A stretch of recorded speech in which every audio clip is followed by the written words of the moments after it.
Well,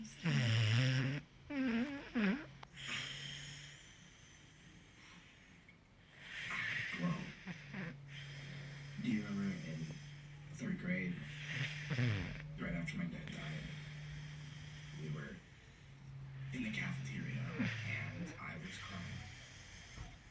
And Phil Howe came up to me, called me a baby, and then smacked my tray right out of my hand.